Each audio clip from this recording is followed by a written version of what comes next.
The fork froze midair. 200 employees stared in disbelief as a voice like thunder ripped through the executive dining room. "You have no right to speak to me that way." The voice belonged not to an executive, not to a manager, but to a new cafeteria cook in a white apron.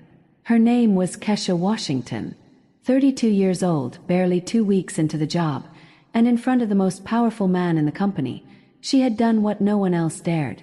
She contradicted Richard Whitmore Jr. The billionaire CEO sat paralyzed. His icy blue eyes, used to instant submission, met Kesha's steady gaze. For years he had ruled through fear.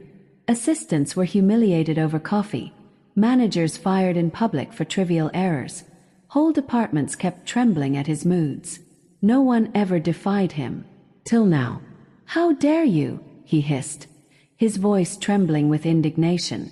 "I dare because someone has to," Kesha cut in. "You may own this company, but you don't own people's dignity." The room went silent. Vice presidents, secretaries, directors. Everyone knew they were witnessing something unthinkable. Kesha hadn't planned this. She had taken the job out of necessity after being unfairly fired months earlier. A trained chef, she had dreamed of running her own kitchen, but the economic downturn had stripped her of options. Now she was stuck in a corporate cafeteria where the food was secondary to survival. Yet as she watched Whitmore belittle his mostly black and Hispanic staff, she had reached a breaking point. Her grandmother's words echoed in her head. "Those who bow to the powerful will never rise against the weak." That day she rose. Whitmore was a man who turned embarrassment into vengeance. The day after their confrontation, Kesha arrived to find her schedule changed to brutal hours. 5 in the morning until 2 in the afternoon. No explanation, just a punishment disguised as logistics. She knew it came from him. But Whitmore underestimated her. Kesha had grown up in Detroit's toughest neighborhood, raised by a grandmother who worked nights cleaning offices and days selling flowers. By 8 years old, Kesha could make dinner for 3 on $2. By 16, she was flipping eggs in a diner while teaching herself haute cuisine from borrowed cookbooks. She had clawed her way into culinary school and graduated against odds and prejudice. Hardship had tempered her, not broken her. Whitmore's harassment escalated.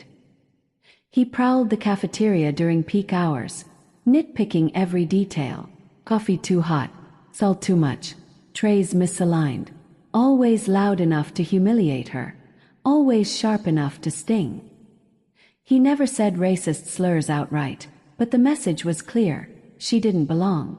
The breaking point came when he paraded her in front of visiting executives, introducing her as a new acquisition, and daring her to list her credentials. It was a trap, meant to belittle her modest background.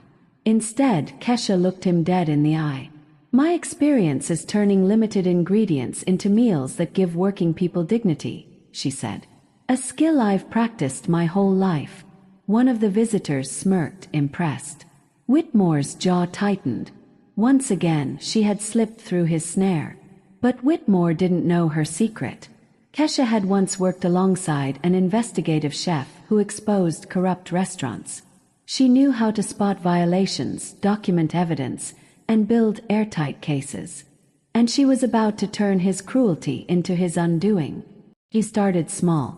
Photographs of expired ingredients relabeled for use. Freezers running at the wrong temperatures. Gas leaks ignored. Cleaning staff without protective gear handling toxic chemicals. Every detail went into her growing file. Then came Patricia Coleman, the company's internal auditor. A Harvard-trained accountant, one of the few women of color in leadership, Patricia had uncovered something even more devastating.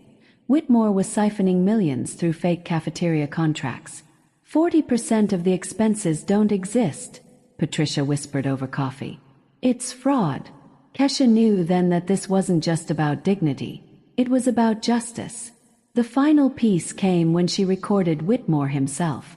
During a meeting staged in the cafeteria, he mocked employees' limited intellectual capacity.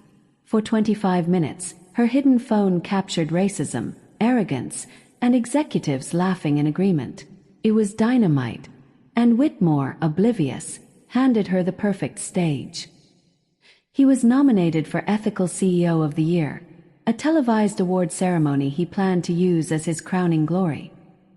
He even filmed a promotional video in the cafeteria, standing beside Kesha with his politician's smile. "Of course, Mr. Whitmore," she replied sweetly when asked to participate. He mistook her calm for surrender. In truth, she was counting the hours until detonation. On the night of the ceremony, as Whitmore bragged about diversity and family values, the president of the Business Association interrupted. Evidence had been received, he said gravely. Fraud, health violations, racist recordings. Whitmore's voice filled the ballroom speakers. People like that shouldn't be preparing food in a serious company.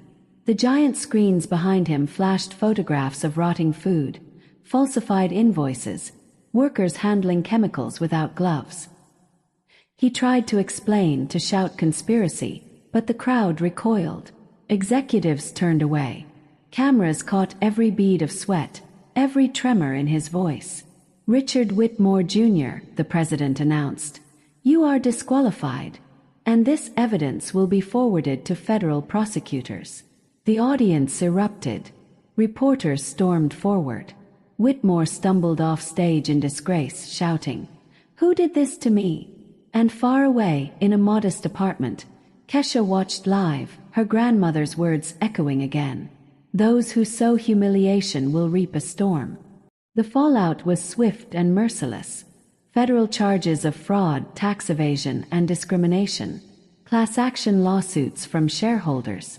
Partner companies fleeing. Whitmore's fortune collapsed. His mansion and yacht sold to pay legal bills. His ex-wife divorced him. His children changed their names. Within months, the man who once humiliated employees for crooked tablecloths was waiting at bus stops, working as a salesman in a strip mall electronics store. Meanwhile, Whitmore Corporation transformed. The board, desperate to save the company, summoned Kesha. For the first time, she walked into the executive chamber not as a servant, but as a negotiator. They offered her a $250,000 salary to run culinary operations. She accepted on conditions: anti-discrimination training for every executive, a permanent employee committee with whistleblower protections, priority hiring for marginalized communities. "All approved," the chairwoman said without hesitation. What followed was nothing short of revolutionary. Patricia became CFO. Janet, the cafeteria supervisor, was promoted to operations manager. Employees once silenced by fear now held leadership positions. Productivity soared, revenue climbed, and the cafeteria became a model of excellence. Kesha's story spread far beyond the company. She spoke before Congress. She consulted for corporations. Universities invited her to lecture on ethical leadership.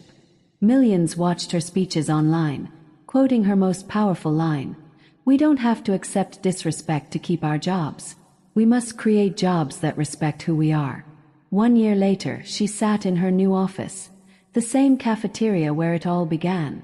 Through the window, she glimpsed Whitmore at a bus stop, older, smaller, invisible. She felt no pity, no hatred, only certainty. Her revenge wasn't his humiliation. It was proving him utterly wrong. The girl once told she didn't belong in haute cuisine was now shaping corporate culture nationwide. The cook in an apron had become a force of nature. And she had done it with one word that echoed across an entire industry. Well,